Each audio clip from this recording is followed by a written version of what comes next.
there, I am sitting here with David and Neil with Run Kid Run. Hi, gentlemen. Thank you Hello. for joining me today. Thank you for having us. So let's start from the beginning. I have to ask you, how did you get the name Run Kid Run? Please tell us.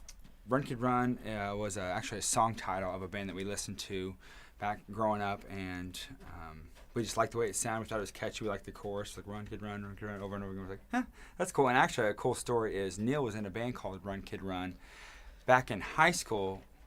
Whenever we were, and so then like later on, it keeps going on. I'll just leave out all the details, but pretty much later on in life, we're like, oh, we should steal that name again. It was a great name, and so we stole it again. Yeah. No, it is. So how did you guys meet? From school? That's where you guys met? Or the neighborhood? He was in another band called Sidewalk Slam before I joined that band. It's a long, confusing story. But so I'm like actually 4 or 5 years younger than him and Matt, the drummer. Mm-hmm. And I met them just through the music scene, like in the local area, because I was in Run Kid Run, the old band.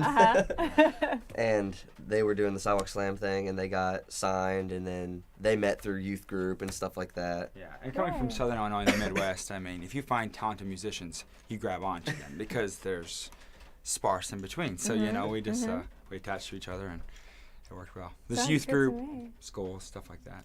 Yeah. So I know you guys were recently working on an album. Tell us a little bit about that.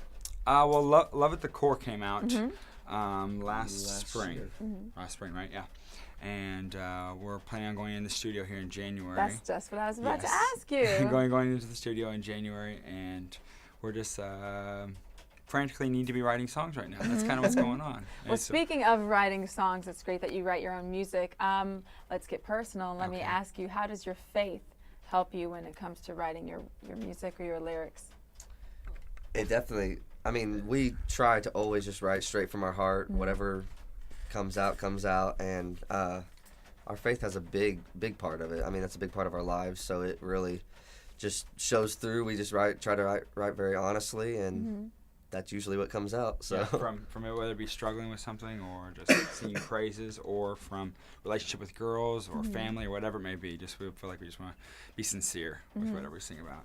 Well, it's obviously working. You guys have a wonderful fan base, tons of people. They constantly follow you guys when you're on tour. How do you keep your fans involved with what's going on with you guys and keep that nice, personal, intimate relationship with everyone that loves you? That is tough. We're not that great at it. But we do try to like do the MySpace, Facebook, Twitter stuff.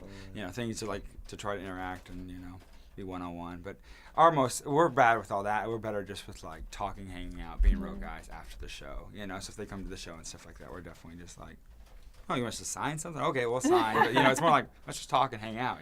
Right. So. For someone who isn't familiar with your group, let's say they were to go to a show, what would be some of the details of the Run Kid Run experience? Oh, man. David? There's joy. There's laughter. Oh, joy.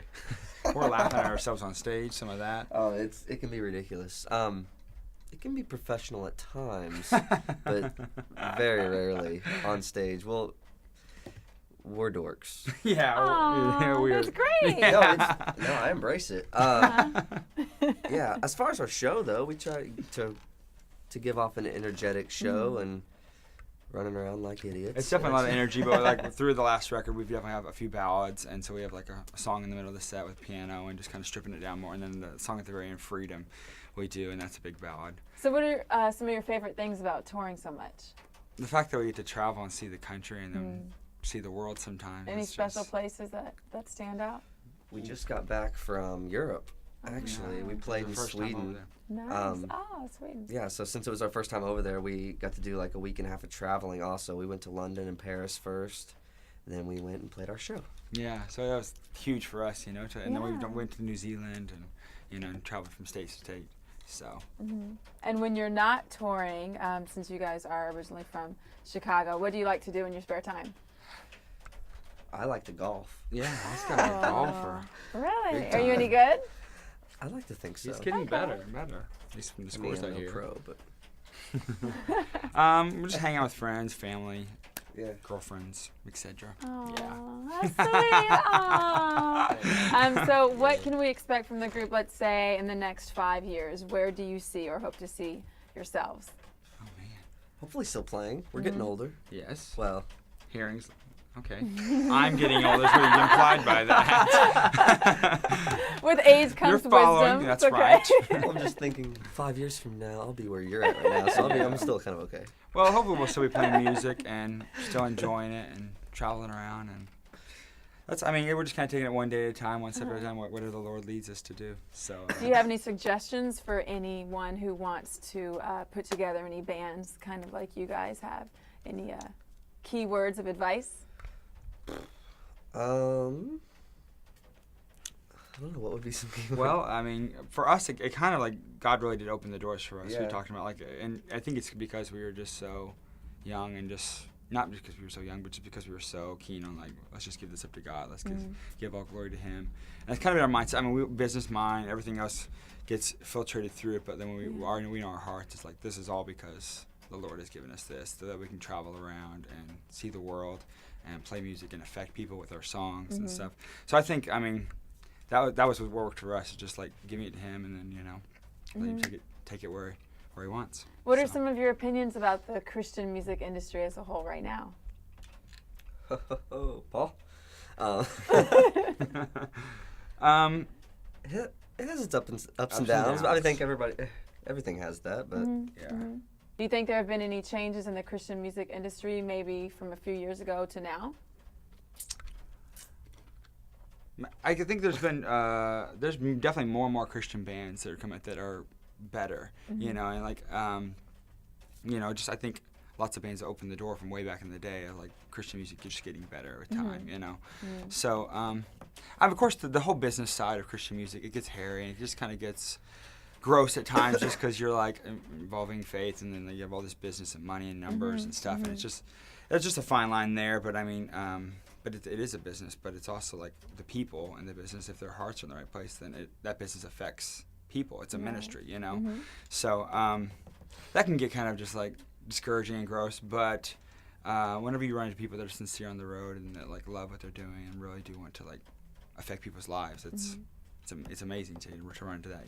Who are some of your other musical influences? Other groups that you listen to maybe now or were influential growing up? Any artists or bands? Definitely the label that we are on, that we got signed to,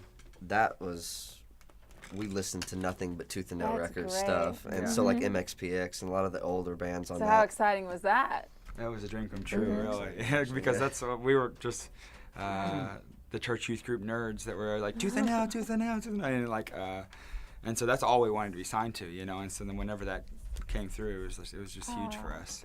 So that was definitely an influence growing up, because they were a Christian label that was actually putting out music that we really liked and stuff. So, and then growing up, just the range of musical taste of just from the Roots to Bob Dylan and anything in between. Beatles, go look 'em. Here, there, everywhere. Yeah.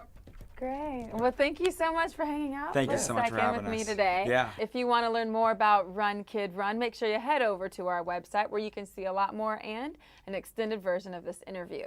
Well, unfortunately, that's it for this week's episode of iCTHuS.eQ, but make sure you tune in next week where we promise to have a whole lot more music videos for you. But I will leave you with just one more, a wonderful song, I Will Rise from Chris Tomlin. I'm Mari White, and I'll see you next week.